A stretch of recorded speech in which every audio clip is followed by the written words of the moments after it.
So this is the secret to creating a healthy relationship. We're talking today about the most important thing that you want to look for in order to create a healthy relationship.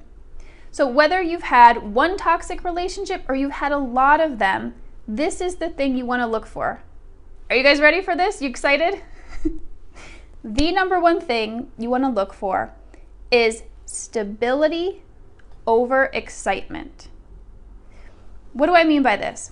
We want to look for someone who is consistent with us, who makes us feel safe and secure, versus someone who makes us feel excited. Now, don't freak out, because a lot of times when I tell people this, they say things like, well, Lindsay, does this mean that I'm never going to feel excited in my relationship? No, this is not what this means at all. What this means is the main thing that you're going to be looking for is stability over the feeling of excitement. Hold on, I want to grab my pillow here. When I'm doing these lives, I usually have my pillow in front of me, and I forgot it today. So let me just pull that up here. Okay, thanks for bearing with me, guys. So this means looking for someone who consistently shows up for you versus how excited they made you feel. Have you guys heard this before? I'm curious if this is new information for you, or if you're like, oh yeah, I've heard this before. I knew this, but maybe it's hard to follow through on that. Let me know in the comments here. So let me tell you a story about my experience with choosing excitement over stability. So you may have known, if you've been watching me for a while, you may know that I had a relationship with someone who was narcissistic. And that relationship was just terrible. It was really like a hot mess. We were off and on a lot of the time. And when we were off, I would go out there and start dating. Was this the right thing to do? No. Was this the healthy thing to do? No. So do not follow what I did. This was not good for me, but it's what I did. It's what I did at the time. So I went back out there and I started dating. And I would meet a bunch of people. I would meet a bunch of guys who were pretty nice. Like they seemed pretty healthy. They seemed like they would probably make good partners. But I kept going back to this narcissistic guy that I had previously been dating. Why? Because he was the most exciting. At that time, I knew nothing about what a healthy relationship should look like. I was truly just going by my feelings. And nobody would light me up as much as this person did, this narcissistic person. And I was comparing all of these other people, all these other men, to this narcissistic partner. And they just didn't compare. And so I was like, okay, well, these guys are just boring. I'm just not that into them. I need to keep going back to this person who is the most stimulating for me. Let me know if you have been here too. I'm very curious. So I thought that's what I was supposed to be looking for. And if you have grown up in this modern society, you may have thought that too. Because this is what our society very often teaches us about relationships and love. It's supposed to be exciting. It's supposed to be fireworks. It's supposed to be butterflies, right? We're taught that we're supposed to have this feeling of being swept off our feet, of being just overcome with joy and excitement. Butterflies, fireworks, you guys know what I'm talking about here. And so that's what I was looking for. Have you guys been taught this too? Please let me know in the comments. Was this the narrative that you heard, or maybe you're still buying into, that has been just promoted by society in general, especially the media? If we watch Disney movies, all of this feeds into these ideals that we have that love and relationships are supposed to be super exciting. But here's the deal. When it comes down to what actually works in real life, excitement is actually a very, very poor indicator for a long-term relationship. Let me tell you why. They've actually done research here, and they've asked people who have been married for a long time, what has sustained your relationship? What has made it so that you could be together for a long, long time? And what's very interesting is they are not talking about how exciting their relationship is. They don't say that when they ask these people about what sustained their long-term relationship. They say things like, I feel safe with this person. I feel secure with this person. We've been there for each other through thick and thin. We've rode the hard times together. They also say things like, we have the same values. We want the same things out of life. They are not talking about excitement.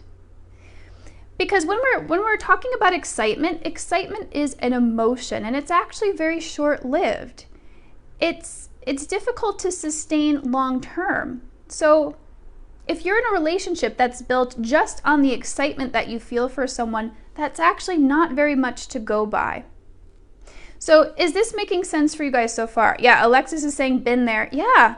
And so Michelle's saying she's never heard of this before. Okay, good. So this is new information for you. Perfect.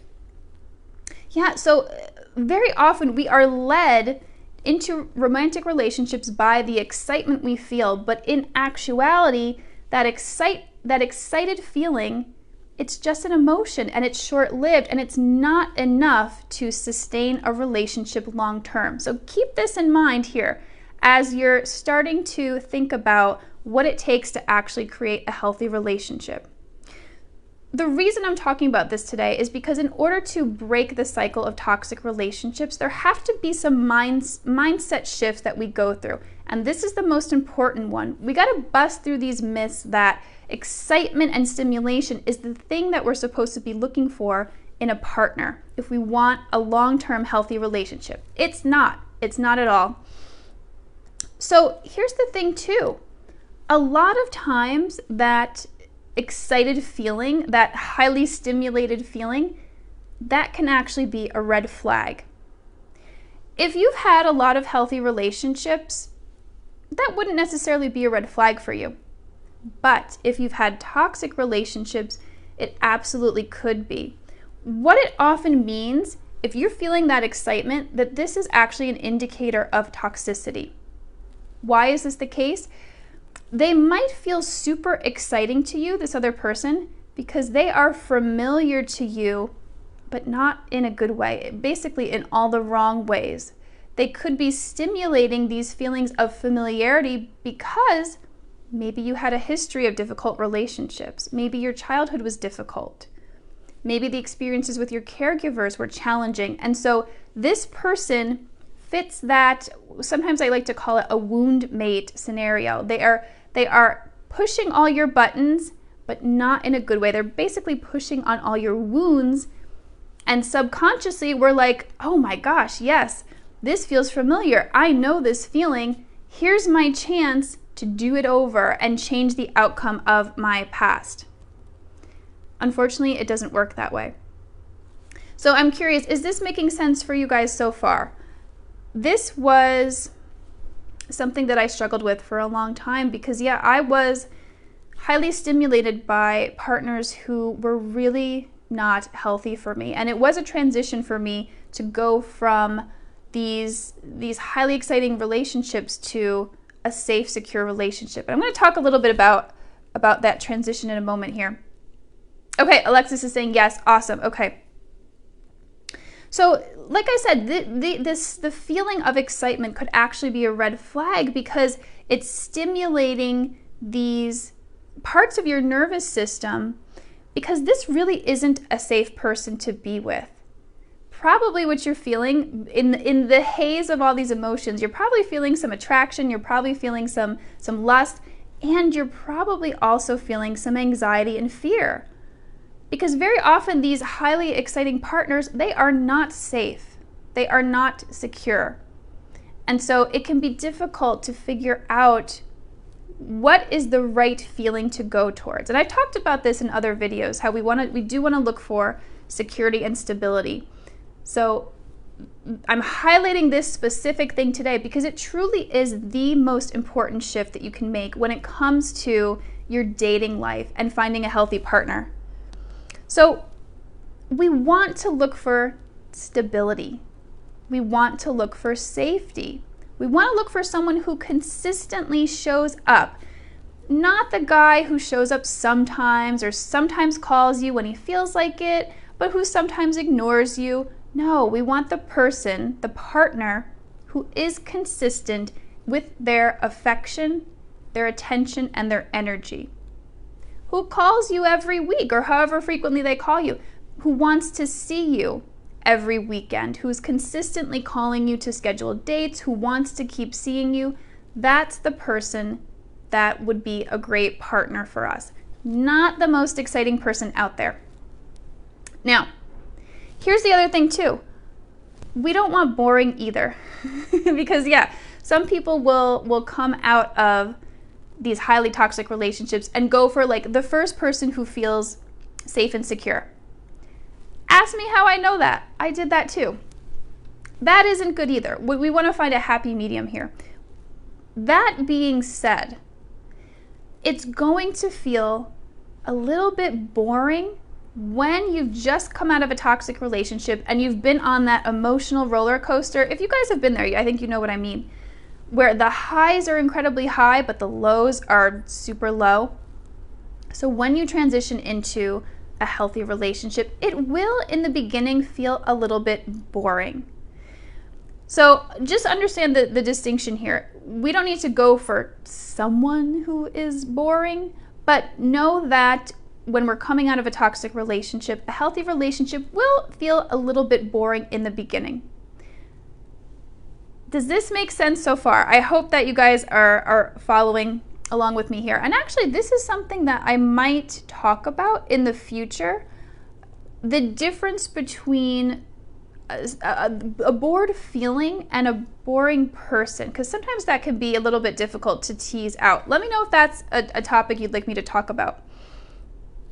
Because when it comes to our relationships, the last thing that we need in these challenging times is to not have a safe place to come home to. We need that stability. We need that security. That's what's going to sustain us in our relationships for the long term. Not the exciting person who maybe is sometimes there, but really is not there at all, or just is only there sometimes. It's not what we want here. So, sorry, my face is itchy today.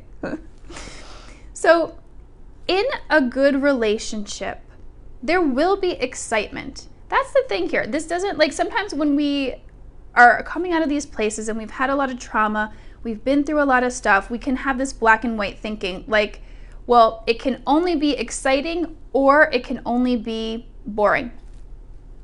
Not at all. In a good relationship, there is still excitement. It just doesn't come from the person. The person can be somewhat exciting, but the main source of the excitement in the relationship is the things that you do together. So you guys create that excitement within the relationship. You go on adventures. Maybe you like to travel. Maybe you, like to try new things. You do the excitement together.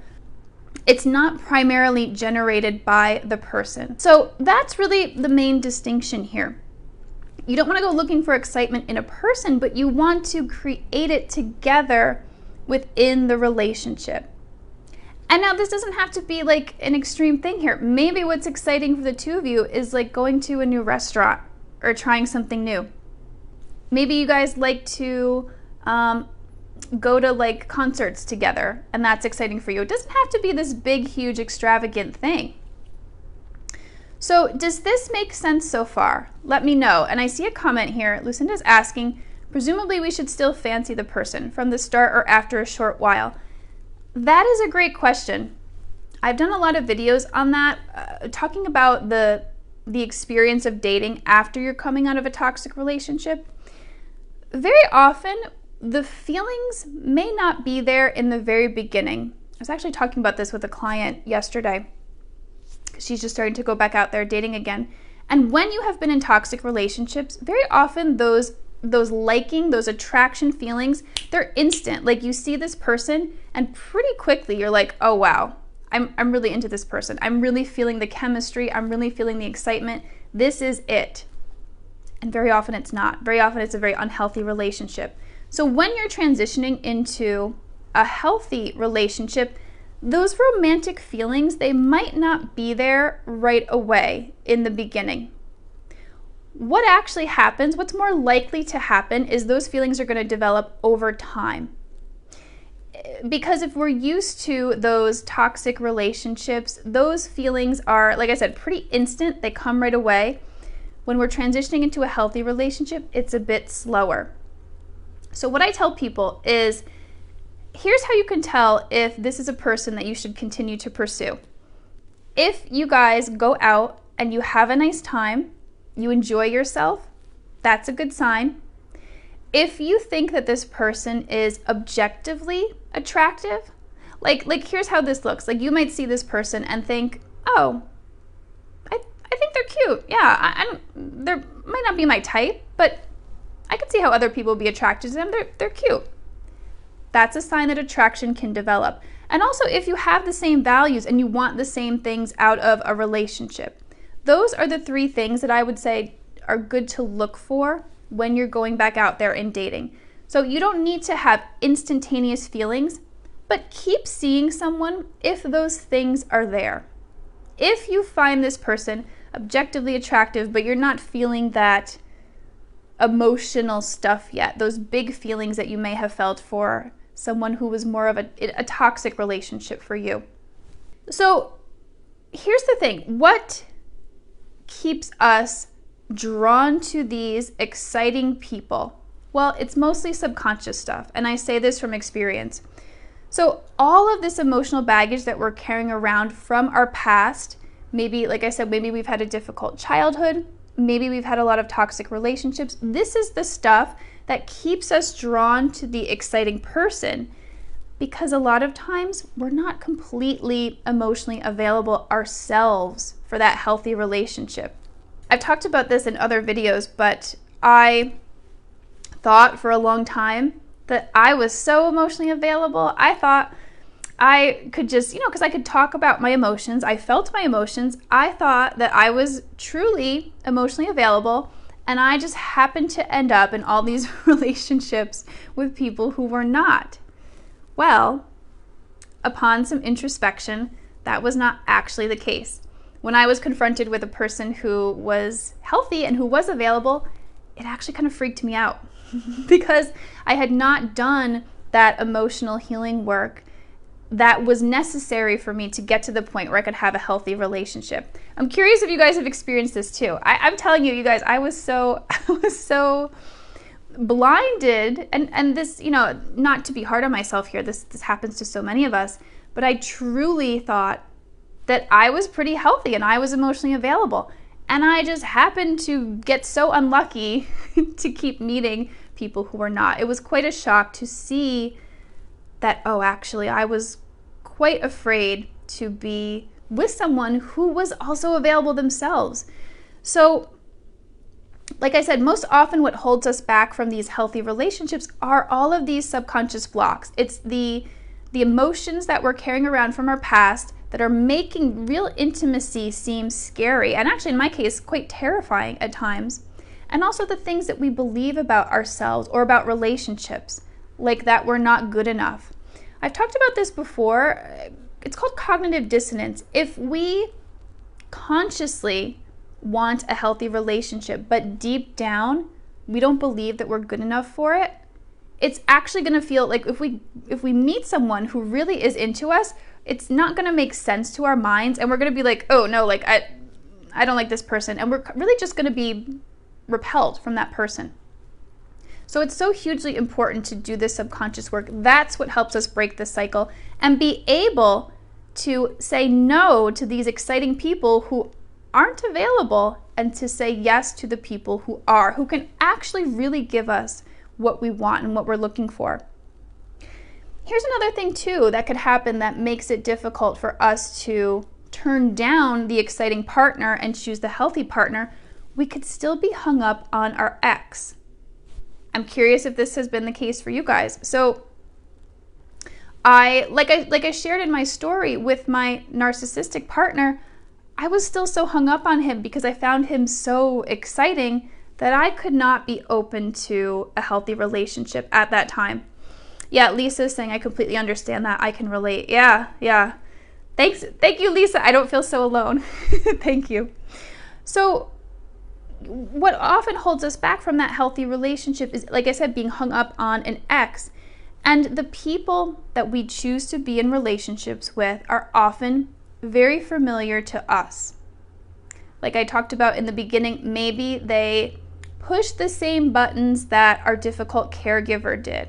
You know, maybe your ex never put you first, just like your father didn't. Or maybe your ex had the same explosive temper as your grandfather who took care of you.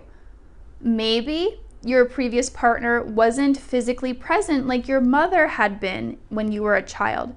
So there's a reason that we find certain people exciting to us. They could actually objectively be not that exciting people, but they feel super exciting to us because of our past, because it feels so familiar, because it's triggering certain things within us that make us drawn to someone like that in order to see if we can change the story. So if these original wounds are not addressed, it's very difficult to break out of this toxic relationship cycle. And I say this from personal experience. We can stay trapped in these cycles of pining for an ex and hoping that we'll meet someone who is just as exciting for us, but it often doesn't happen because we're still emotionally connected to this person that we used to be with. And this is one of the limitations, actually, of traditional talk therapy. I often post about this, but a lot of times when we go to regular therapy and we're just talking about our relationship issues, we often don't get the results that we're looking for because we haven't gone to the subconscious root of what has been going on. I was working with a client yesterday, and we got to something that she had completely forgotten about. We were releasing some of the energies that are holding her back from being able to be in a healthy relationship. And there was this incident that she had totally forgotten about, but was hugely affecting her ability to be open to real love. And so these are the things that, like I said, they don't come up in regular therapy. They're not conscious, they're subconscious.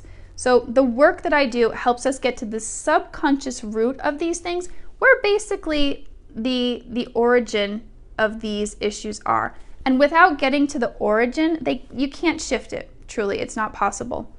So these are healing modalities I use in my 12-week program, Living Free, Finding Love. If you are interested in truly, truly breaking these cycles of toxic relationships, please message me, because we don't spend a lot of time talking about what happened. We get to the source of it, we release it, we shift it, and that frees you up to choose the healthy partners.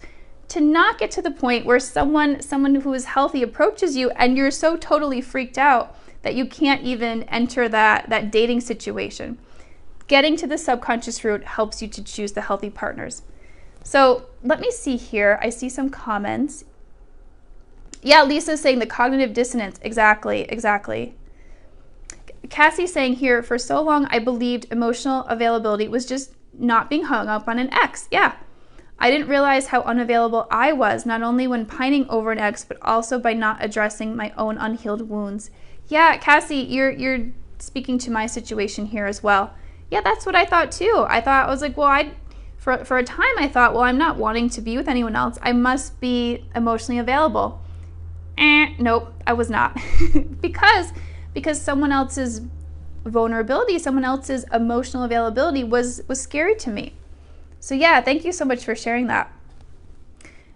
Michelle is saying that makes so much sense. Okay, awesome. I started dating a guy after 2 years and flat out said I was in an abusive relationship for 18 years. I still find myself doing the self-talk as I refuse to let my ex's voice control my life anymore. That's awesome. Yeah, it can take some time to unwind some of those voices that you had going on from an abusive relationship. And that is exactly what I do in my program. I didn't mention that specifically here, but there's a lot of gaslighting that happens. There's a lot of manipulation. So part of what I do to help women recover from those relationships is to undo all of those beliefs that their ex kind of like got in there, implanted in there. So yeah, Michelle, thank you for sharing this. Lisa is saying pushing away good possible relationships. Yep. Sounds like you can relate. So Alexis is saying, I have a good relationship, just want to keep it this time. Yes, exactly. That's the challenge too, because thank you for bringing this up, Alexis, because it's one thing to get into a healthy relationship, to create one. It's a whole other thing to sustain it over the long term. And a lot of times when you're in the beginning of a new relationship, when you're in that honeymoon period, it's not so hard. The tough stuff isn't coming up yet. But when you've been with this person for a long time, or even just like more than a couple months, that's when stuff starts to come up. That's when you're being triggered, they're being triggered, and you have to figure out how to resolve conflict in a healthy way and to not be completely overwhelmed by your own stuff to where you're not able to engage in healthy conflict resolution. So these are also things that I work on in my program. And so if you're struggling with something like this, please do reach out.